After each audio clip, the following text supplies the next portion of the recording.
think we're live. Hey everybody, how's it going? Dan Shinder here on Drum Talk TV. I'm so glad that we're doing these live again. And I'm here with Raquy Danziger, who's coming to us from Istanbul. I'm broadcasting from Globe, Arizona, 100 miles east of Phoenix up in the mountains. Tell us where you're watching from, and you are in for a treat. As you know, we don't just talk about drum set playing. We don't just talk about rock drumming or jazz drumming or pop drumming. We talk about all sorts of drumming from all over the world. And Raquy is a darbuka player extraordinaire as well as an instructor, and she plays many other instruments as well. Raquy, how are you? I'm great, thank you. You're welcome. I'm so happy to finally have you on. We've been friends online for, I think it's been about 5 or maybe 6 years now since we've been posting your videos, and we've always stayed in touch, and I'm glad we finally got our schedule together. That's how busy she is. It took us 5 or 6 years. So let's start with this, and folks, hang in there, because I'm going to play 3 different clips of Raquy's music, one by herself playing all the instruments, one with some fellow ladies playing darbuka, Ladies of Doom, as well as her playing with her instructor, Mr. Bunnyman, with a secret key. So you're in for some real treats, and she happens to have a darbuka handy to kind of demonstrate technique. But first, tell us about your musical journey. I know you play violin. You started with violin. That has translated into your musical world currently in many ways. But how did your musical journey start, and how did you transition to falling in love with the darbuka, which is just such a beautiful instrument? Well, my journey began in my house because my parents are both classical musicians. And so I grew up with a very strong classical music education, and I played a little violin, and then I was mostly focused on piano. Mm-hmm. And my parents both played in classical orchestras, and we had, music all over, instruments in the house. All of us played. I actually had like a string quartet with me, my 2 sisters, and my mom. We had a 2 violoncello, and viola. So, and how old were you then? What were the ages of everybody? I have a picture of me playing a little violin when I was in diapers. Oh, so wow. I couldn't even go to the bathroom, and I was playing the violin. So that's great. They really kept me young. And, classical music all through my childhood. And then it was, all of my classical music teachers were always commenting about how my rhythm is amazing. And I always loved rhythm. I always loved math. I was kind of like this math genius in school, and I loved numbers and relationships between numbers and fitting things into cycles and stuff like that. So then when I was traveling in India, when I was in my 20s, I started playing Indian drum, and I just loved the drumming. I loved everything about it, and the math of it, and everything, sitting on the floor, and just everything about it, the practicing. And then I got back home to Tel Aviv, which is where I was living, and the darbuka is the drum indigenous to the Middle East. So Mm-hmm. And then when I heard the sound of the darbuka and started playing it, that was really my favorite drum. And also I love the Middle Eastern music. It's an accompaniment instrument. It goes with the music. So I love the music, and so I just started playing the darbuka. That's great. And, 1 year after I started playing, I didn't need any other job. I had so much gig opportunities. Just after 1 year that I was playing, wow.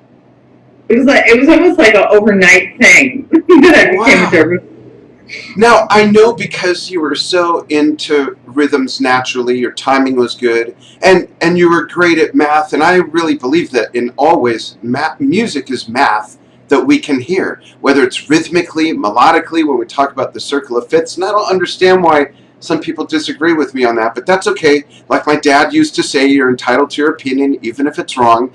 But my question is, how much of your previous musical background translated into your drumming? Was it completely separate, and all that drumming came naturally because of your natural timing and interest in math? Or was there a correlation, and is there still a correlation?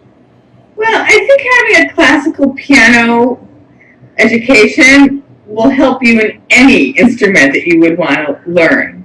So Right. I really think that having that musical education really gave me some skills, with timing skills, practicing, how to practice, having a good ear, all these skills that I had really helped me learning the darbuka. Yeah. And especially, most of the work of a darbuka player is as accompaniment. Right. Accompaniment. So because when I played the piano, I used to love to accompany. I would accompany violinists. I would accompany singers. I love the art of accompaniment, and that really translated. And I think that's why when I first started playing, I wasn't so great technically, but I was getting all the gigs because the art of accompaniment is making the other musicians sound good, and I Right. knew that. So that's why a lot of the people wanted to play with me, because I knew how to be a supportive player and try to make them sound good. And So that is by no coincidence, folks, pay attention, that is by no coincidence the real job of a drummer. That's the foundation, the accompaniment. It's funny, we have Drum Talk TV shirts and we post different memes saying this all the time. Your band is only as good as your drummer because of the accompaniment factor. yeah, exactly. Yeah, it's a big part of it. Well, I want to play a piece of music that I'd like you to give a little setup on. It's my favorite piece of music I've ever heard of yours and have gotten to see because you made a beautiful video, and it's Monkey Mind. And I'd like you to tell everybody the other instruments that they're also going to see you play in this video, and then we'll fly it up. Sure. Well, I believe in this video I'm playing the darbuka in half of the scenes, and I'm playing the Comanche in the other scenes, which is a bowed instrument. It's called actually the King Comanche. It's 12 strings of us in the family of spike fiddle, and it's designed after the Iranian Comanche. Oh, wow, I didn't realize it was 12 strings either. That's fascinating. Wow, well, let's play that for everybody, and then we'll talk some more and play a couple other videos. Here we go, everybody. Check this out.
Wow, I just love that piece. Thanks. Obviously, it's all original music. It's beautiful. Can you talk about some of the fundamentals of the technique of playing the darbuka? Because when I watch you play, the thing that fascinates me the most, and I personally love playing hand drums. I have a few of them up there, and I love playing with my hands and fingers on my drum set, actually, which has been done for many years by my big hero, John Bonham, but he was definitely not the first. There was Joe Morello from the jazz world. There was Papa Joe Jones from the jazz world. And it fascinates me, your finger technique and how many strokes you can get so fast. And I have watched your videos and sat with the djembe in the position of a darbuka, and I've tried to get that. I don't know what you're doing. Can you kind of demonstrate that slowly and work up in speed? Sure. Well, the technique that I use is called split hand, and it's a new technique that just started in Turkey about 20 years ago. Wow. Actually, that's why I started going to Turkey, because I came to study this, because I saw what was happening in Turkey on YouTube, and I was like, oh my God, that's like superhuman speed. It is, and now you can do it. Yeah, and so we use the individual fingers. So it's, I feel like this technique is a cross between Arabic darbuka playing and Indian tabla, because we're using all the individual fingers. So right. I can play, for example, Indian tabla compositions, and it sounds really cool. So, and I'll just show you my drum. This is the drum. So what we do in this style is, instead of just hitting, like single hits, we split. So I'm going.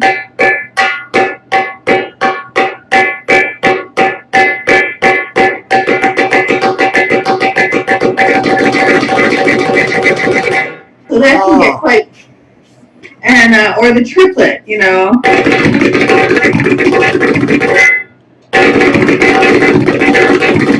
Can you lower the camera just slightly for while you're playing, just to get a little more of the handwork in there, please? And it's a beautiful drum too, by the way.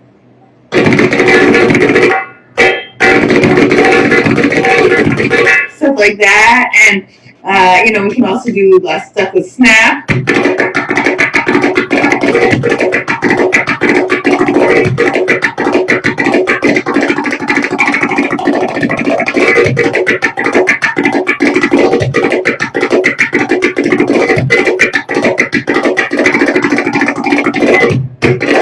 Wow, can you do that again slowly? And is that adapted from a tabla technique, Raquy?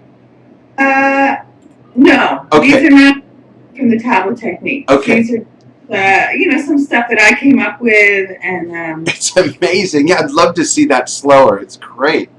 Like this.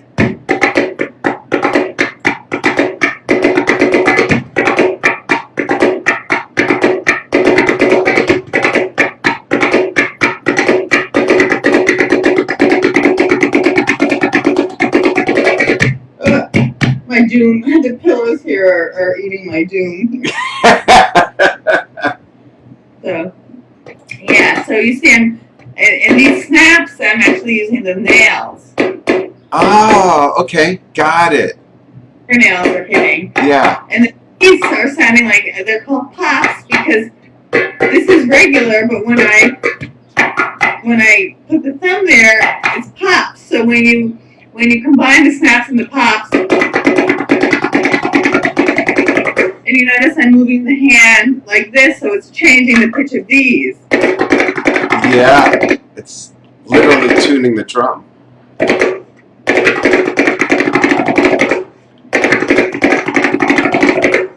That is awesome. So here's a question. When you have darbuka, if you're reading darbuka music, can you decipher which notes are for which hand, or is that up to the player to interpret? And you could raise the camera again so we could see you. Is that good? Yeah, perfect. So that's a good question. Actually, I developed my own notation system. Oh, wow.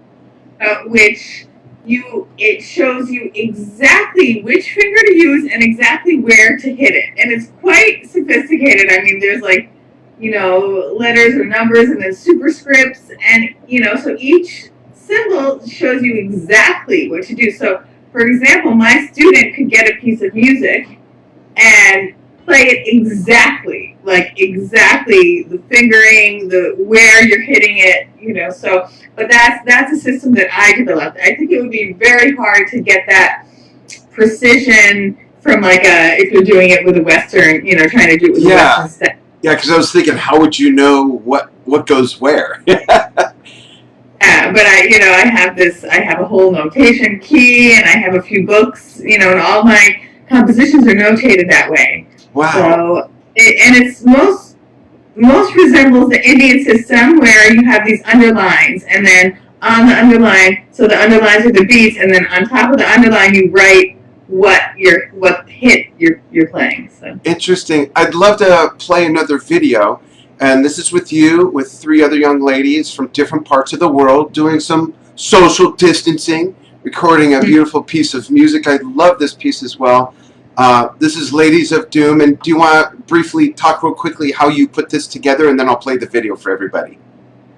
Well, the Ladies of Doom are, it started as my three of my favorite students, actually, and we got together, and they're just so talented and such good workers, and it was just so fun to play together. And now, you know, we can't be together, but we started making videos, and this is one of my compositions called The Matrix, and we had a Zoom meeting, decided what we're going to do, decided the BPM, and then we each recorded it on our own, and one of the ladies put it together in editing, and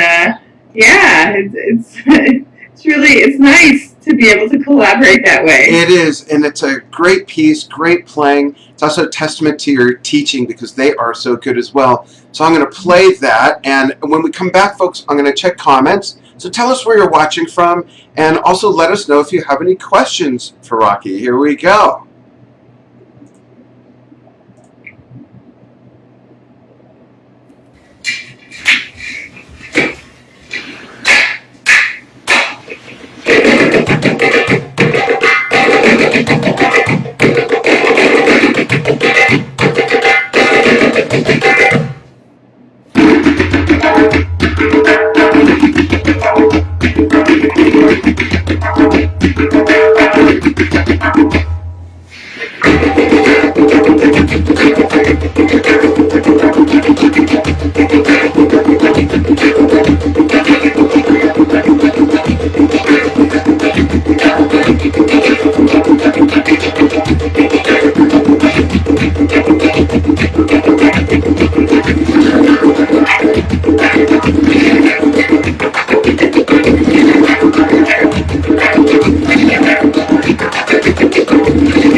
Awesome, just awesome. I in the in the very beginning of that, I looked at the monitor and the top. You two on the top were chopped off a little bit, so I had to slide it down. But the synchronicity is great, and I also love that all four of you are not playing the exact same drum head, so there are some different sounds and textures, and of course the way everybody plays, so the synchronicity's there, and then you hear all these different voices and tones because of the differences in the drums. Very, very well done. Does anyone, I have a monitor here, so folks, if you see me looking over here, I'm not watching a hockey game or anything. I'm totally with you, totally with Raquy, looking at how the broadcast is. Let us know how the picture is, how the sound is, and if you have any questions for Raquy. There is one actually comment where Arthur Michael Eisenberg says, I would love to see her music notations that she wrote. Do you have an example of this online? And also feel free to tell everybody how they can get in touch with you if they want to take lessons online and learn more about what you offer. Great. Okay. Well, actually, I have a darbuka school, online darbuka school, which is just called darbukaschool.com. And wait, that's a clever name. How'd you come up with that? No, I'm kidding. I'm kidding. I couldn't believe it was available, actually. I just got it a couple months ago. But in that school, there's actually a free, there's some stuff that you need to buy, but there's actually a free course that's called Notation Key Demonstration. So if anyone's interested in the notation, you can check that out. Oh, that's great. About the notation, and then there's a video demonstration of each hit. Oh, wow. That is great. Arthur, thanks for bringing that up. That's fantastic. I want to switch to a different instrument for a moment, because I'm wondering if you could help settle a, not quite argument or dispute, but a disalignment I'm having with a fellow musician that we're working on a project together. My question refers to, I'm going to use the violin as the example, since that's another instrument of yours.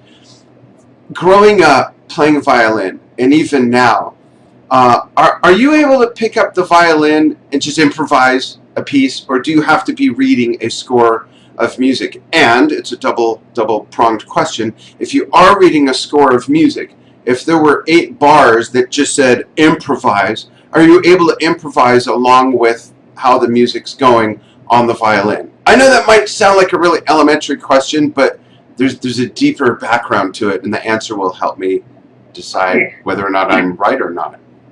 I haven't played the violin since I was 7. Oh! But let me answer your question with the Comanche. Okay, perfect. When I first started playing the Comanche, because I had a classical music background, it was very difficult for me to improvise. Mm-hmm. And I think a lot of classical musicians have difficulty improvising because we're just used to playing notation. Right.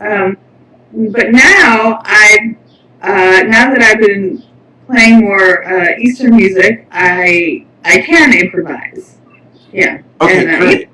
I had to learn how to do that, and work on it with my teachers. And it's an art. There's a whole art to learning how to improvise. And in Middle Eastern music, there's all these tricks, how to modulate, and it's a whole art form. So you need to practice that, and Great, thank you. That was very helpful. I appreciate that. Now, every great lifestyle coach, business coach, consultant, everybody who's an expert in what they do has someone that they learn from, and you're a great example of that. That you're as great a musician as you are, and you're still learning. Tell us about your teacher, and then I'd love to play the piece of the two of you together, Secret Key. Hey, great. Well, Bunyamin is the most beautiful player I've ever heard on the darbuka. And I was listening to his albums for years. I didn't even know who he was. But he's the one that I ended up studying with 10 years ago when I made my first pilgrimage to Istanbul. He was recommended to me, and I've just never seen anything like it. He's a total channel. He's completely relaxed, and it's just flowing through him. And he has a depth and a beauty to each hit that I've never heard anybody. It's just such emotion. You don't think of a drum as an instrument that can express emotion, but he does. And so and also crazy speed and strength. So I was quite a famous darbuka player for 10 years, basically being self-taught and just learning from YouTube and watching videos, listening to people's solos, copying, and I was self-taught. And then 10 years ago, I went to Istanbul and basically had to kind of start over from the beginning, and slow everything down, my technique. I sounded worse before I had to actually not perform for a little bit because I had this awkward transitional period of really having to go back and it kind of scrambled your, what you thought you knew and what you were good at. It sort of scrambled all that in a way, right? He changed my whole technique of my whole hand position and everything. So I didn't sound so good. I was sounding good before, and then I had a little awkward transitional phase, but then I passed that, and now he really took my playing to a whole new level. And we still, after 10 years, I'm learning from him. We practice. It's more like training. He plays a phrase, and I try to repeat. He plays a phrase, and I try to repeat. Hours and hours we can do this, and it's just such a great experience for me. And it really raises my level so much to just be able to sit with him and try to copy his phrases. That's great, and it sounds like you were also blessed with a really good ear. Is that correct? Yeah. Yeah, I do. Yeah. Me too. And honestly, I think if it wasn't for that, I would be a crap musician. And one of the reasons why is because with all honesty, I am not a great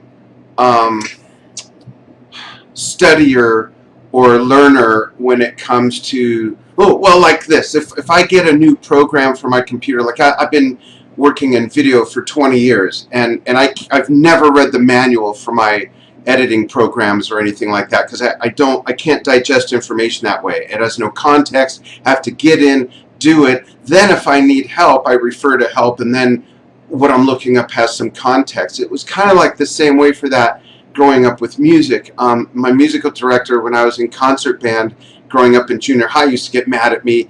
I was the first chair drummer, but insisted on playing the timpani drums instead of the snare, which is weird. But he would get upset because we'd be playing something like Man from La Mancha, and I'd be looking around the room. I'd be looking around going, oh, look at what the woodwinds are doing. Whoa, the brass, I love this part. And he would stop and say, Danny, why aren't you reading the music? And I said, because I know the piece. We would play it, the whole band would learn it and play it. And after that, I never needed to look at the music. So I think if I didn't have a good ear, my lack of patience or just how I'm wired to not learn from sheet music and take instruction, maybe, I think I'd be totally lost, So it's great that you have both and had such a great instructor. And what is his background? Do you know where he learned and how long he's been playing? Yeah, he started when he was 7, and all of his family is musicians. He's from a city called Samsun on the Black Sea, and he came to Istanbul when he was 17, and he picked up, he didn't really have like a hoja, like a teacher, like how he is with me, but he just has a gift, and he became very successful. He was the leader of this group Harem, which is a Turkish drumming group. That was the album that I was listening to for years before it. And, he was doing so well with that group that he was able to buy himself a house, just from this drumming group. And then he also, for years, he accompanied Tarkan, who's he's like the, Michael Jackson of Turkey. So that was a great gig. Oh, that's awesome. Successful just because he's gifted and he's a beautiful player. And, well, let's see the two of you together. I want to play Secret Key. How neat to be able to create a piece of music with your musical mentor, right? Everybody check this out. We're going to go to the next video right here. Let's see if we got it lined up right. Here we go.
Wow is all I can say.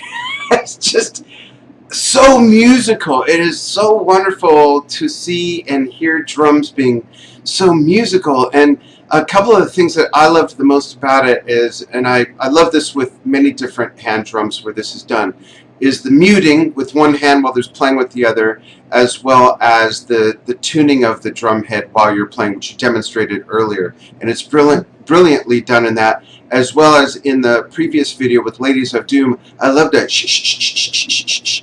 It's so great. I love it. I do this scratching sort of thing with my fingernails across that.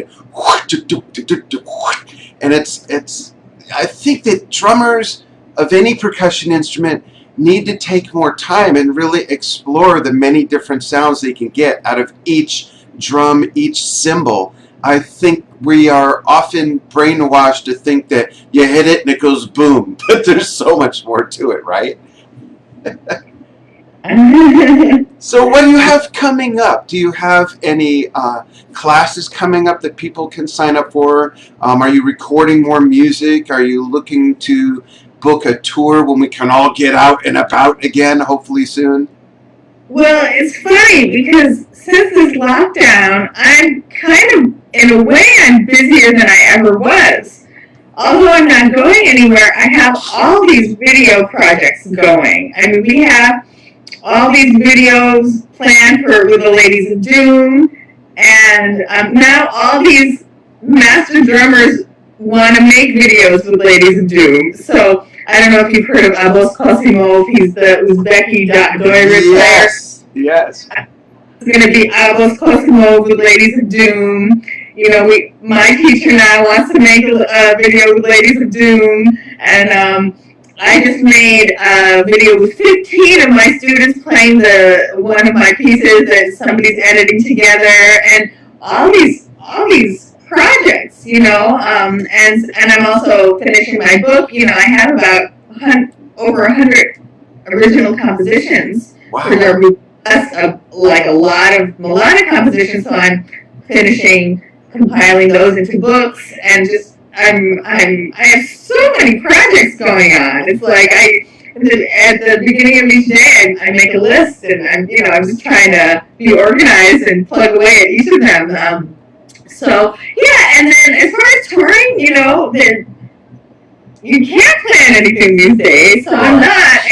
Actually, it's great. It's the first time in so many years that I don't have any pressure to plan anything, and I'm being very creative in other ways, and I'm really enjoying just being in one place. I bought plants. I could never have plants before because I'm always traveling. I bought plants, and I'm cooking, and I'm doing artwork, and I'm actually having this amazing time and not planning anything. And even though we'll be able to start traveling, are there going to be live shows? How annoying is it going to be to travel? With all these. I mean, so I'm not planning anything. I'm just working on these projects, and just it's an amazing time, actually. That is great. It's great to hear. So my wife checked in on the feed to see how everything is, and she had to comment and says, I have to dance every time I hear Raquy play. Thanks, Anja. Let's see where people are from. There's a lot of people commenting and watching, but they're not saying where they are. Oh, Michael St. John, a wonderful friend who runs drumline.net, another drumming media company here in the U.S. Thank you for tuning in, Michael. Sam Coletto Sr., how's it going? Arch Brooks says he needs more cowbell, but he's joking. He says laugh out loud. Jim Ho says he was first chair cowbell, but Jim Ho is the one that brought up the point about rudiments with your fingers and the different sounds you're getting, things like that. Arthur, who asked that great question about your notation, Arthur Michael Eisenberg says, brilliant lady. That's a wonderful compliment. Thank you for tuning in, everybody. And please check out, oh, I just saw something. Hold on. Where did it go? Where did it go? Oh, Jim Ho says, I'm going to inject this into the commandments of the Marine and Bugle Corps in Washington, D.C. That would be awesome. You can check out what Raquy is doing at darbukaschool.com. I put the link in the comments. I'll also go back after this archives, and we'll put it in the post as well. If you're at all interested in this type of music and playing this type of drumming, I encourage you to connect with Raquy and take some lessons. I've always, well, not always, but for the last few years, I've said when I retire, I want to take a 3-month sabbatical and travel to different parts of the world. North Africa, the Middle East, West Africa, India, Sri Lanka, Pakistan, that area. I've been to Japan and filmed a couple taiko documentaries, but not on a sabbatical. I want to go to different regions of the world like this and do nothing but study drumming and percussion of that region. Cuba, of course, as well. The West Indies, where my wife's family is from. There's just so much that I think people by human nature often, especially in the West, Raquy, they fall into a box, and that's what they learn, that's what they like, that's what they know, and they don't often expose themselves to more things. And we all need to remember, especially in the West, that if you love rock and pop, a lot of that came from blues, which came from jazz, which came from African drumming. Trace this stuff back so you can learn more about what you're emulating by your rock, jazz, and pop stars, and then learn that stuff yourself, like everything Raquy just showed us on the videos and on the interview here, to apply that to your drum set playing or your Latin percussion. It all crosses over. It's one big pot of stew that you could stir up and create beautiful music with. Raquy, my last question for you is, the Raquy Danziger fun fact question. Dun, dun, dun, dun, dun, dun. When you're not writing music and you're not recording music, when you're not doing anything having to do with music, what do you like to do for your own personal enjoyment? Okay, well, I love sports. I run several times a week when we're not under lockdown like now. I do Ashtanga yoga primary series every morning. I meditate. I love vegan cooking. And I also recently started making artwork. So Great. I guess I should also add studying languages. I love studying foreign languages. So. Oh, that's great. Do you have a new one that you've been working on? No, well, I'm really trying. I speak right now 5 languages, and my worst language of the ones I speak is also my favorite, which is Arabic, which I'm in love with, and so I'm trying to just work on all of those and improve my Arabic, but I really just love studying languages. That's great. A lot of people don't know this about me. They can't tell by my accent, but English is actually my second language. My first language is sarcasm. So you mentioned you like vegan cooking. What's your favorite vegan dish to cook? I used to have a cooking show on TV years ago. That's how I got into video, and I still love cooking. And in July, I was diagnosed with a very advanced case of diabetes, and I was a good eater by general standards. I wasn't into sweets or candy or anything like that, but I drank way too much fruit juice and ate way too much fruit, and I think that's how I got it, because it's not in my family. So I've had to make some huge adjustments. I'd say 60-70% of my diet now is raw food. I do still eat meat, fish, and poultry, but a lot of raw foods. What's your favorite vegan dish to cook? Well, I don't know if I have one favorite, but right now in Turkey it's artichoke season, and you get these huge, giant artichoke hearts, and I stuff the artichoke heart with fava, which is mashed beans, and I put on top roasted pine nuts. Lots of lemon, and that's pretty decadent. So. Yeah. Oh, that sounds beautiful. I'm gonna have to try that. Great, Raquy. Thank you so much. Oh, go ahead. I'm sorry. Thing that since the lockdown, I've been doing this thing on Facebook Live. I have a darbuka lovers group. Oh. And every day, it's 5:30 p.m. in Istanbul, 10:30 a.m. in New York. For California, it's early, 7:30. 7:30 Pacific, right? Hour. It's a practice with me. It's not for beginners. It's because I have advanced students all over the world, and they're all tuning in. It's amazing. I have people from China and Brazil and Italy and Canada and from all over the world practicing with me every day. It's a free thing. I mean, there's a link for people who want to leave a donation, but it's free, and that's on the Darbuka Lovers Facebook page, and anyone's welcome to check it out. That's great. So it's an open group, so people can even just pop in and observe and decide if they're up to par to participate? It's an open public group. I mean, I think you can even see the lessons without joining the group, but you can also join the group, and it's just been, when it's a lockdown here, I live alone, so I could spend 4 days, just with seeing no people, and so it's so nice for me every day for 1 hour that I'm connecting with all my students all over the world, and I don't see them, but I see who's watching, and they're commenting, and it's just been a really nice thing, and also twice a week it's with Bunyamin, so you see him playing, and we're all trying to copy him, and then all the other days is me, and it's just been a really, really fun thing, and anyone's welcome to check it out.